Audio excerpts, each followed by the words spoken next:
Hello everyone, sanibonani, dumelang, absheni, molweni, thobela, lochani. I hope you all good people out there. Welcome to 105 online channel.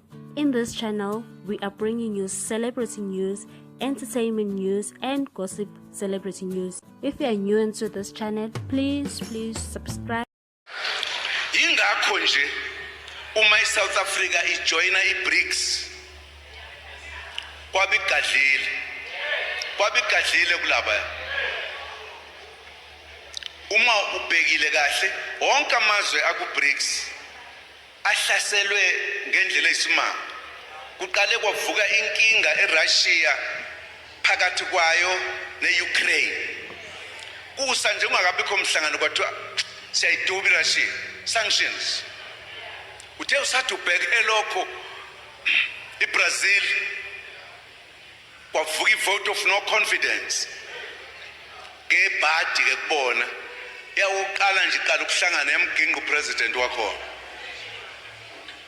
Uyabona nje thina sicabanga ukuthi ivote of no confidence into ejwayelekile nje.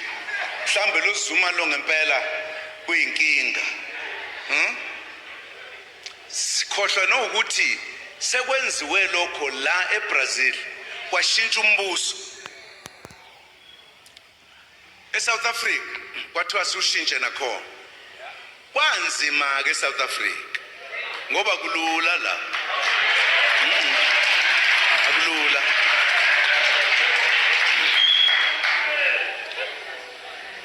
Nathi uqo ngoba labe ngikhuluma ngabe ngithi benza le yanto.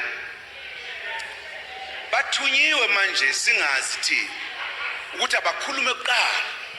Babona ukuthi hey letimbi mumbi lo president. Hawu sokusho nobani sibathemba. Kusho ukuthi mumbi ngempela.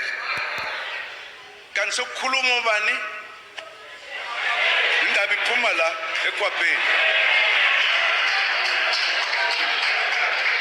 Ubusathi uyafuna ukuthi wenzeni ngempela. Awubona ukuthi wenzeni.